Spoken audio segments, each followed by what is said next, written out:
Hey, this is Matthew. Today I'm talking about the importance of time in integrating of big experiences or new roles or new journeys that you've gone through. I've just been on a rite of passage program, which I've talked about in another video, and this is sort of continuing on from that. When in life you experience a big shift, whether it's developing a new role, like the rite of passage context I was talking about in the previous video, or whether it's you've just had a really intense weekend workshop, or you've done meditation for the first time, or whatever, there is this often quite discombobulating or quite, it's a bit of an unpleasant feeling. For me, often I experience it like I feel like I'm in a washing machine. It's kind of like I'm completely drenched and I'm kind of being shaken around, and it's just really odd and it feels quite strange, but it can often be quite exhilarating, and there's often a high associated. The highs actually tend to wear off after a number of years. So with the rites of passage camps, I used to get a quite tangible high, and I don't get that tangible high anymore, but I certainly do find that my mind is clearer and I'm more like satisfied with life in general for a bit after.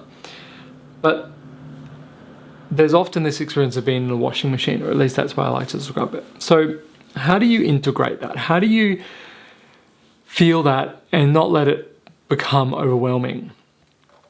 I think the first thing with any kind of big experience is to realize that when you have a high, you are going to come down from it at some point, and that managing that come down is important. It's one thing to be, oh my gosh, I'm on top of the world, but if you're not prepared for that low that's to follow, then you can actually do a lot more damage to yourself than you might consider, because you've been working on this new thing, and you can not only crush that new thing, but you can then sort of tell yourself that I'm never going to attempt something good again because it works out badly for me or whatever. So how do you actually manage the come downs? For me, the number one recommendation I have is time off and rest. So I did a psychodrama workshop a few weeks ago, and I'll be finishing the camp now, and I am going to really just disconnect from the personal development stuff for a few days after. I'm just going to have a rest, I'm going to sleep, I'm going to just be with myself. And this real sense of being with myself is important because it allows me to kind of, if I think of myself as a washing machine, the water to settle, the bubbles to float to the top, and me to kind of just settle into what it is with me. Who am I now? What does this mean for me in my life? And time and integration are critical. The other thing is being able to talk to someone and just kind of check in with someone about what you've been doing, what you've been working on, what your thoughts are about what's going on. And you're doing it for you, but you're also doing it for the future you, who needs you to integrate these new things so that you can be better in the future.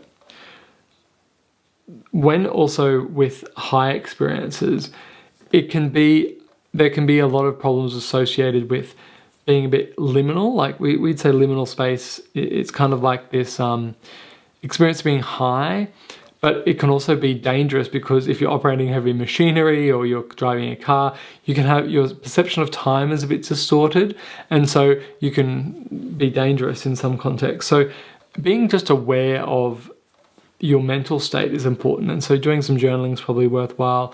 Checking in with people is worthwhile. Sleep and doing not much is worthwhile. And ultimately, you want to have an experience that leaves you feeling like you are a better person and that you are more confident in being you. And that doesn't mean that you have some more answers or that you're more clear. It's like a sense of yourself being settled and being just okay being you. That's all I have for this week. If you'd like to hear more from me, I put out an email newsletter every Sunday, and until next time, the journey continues. Oh, and you can sign up to the newsletter in the link below.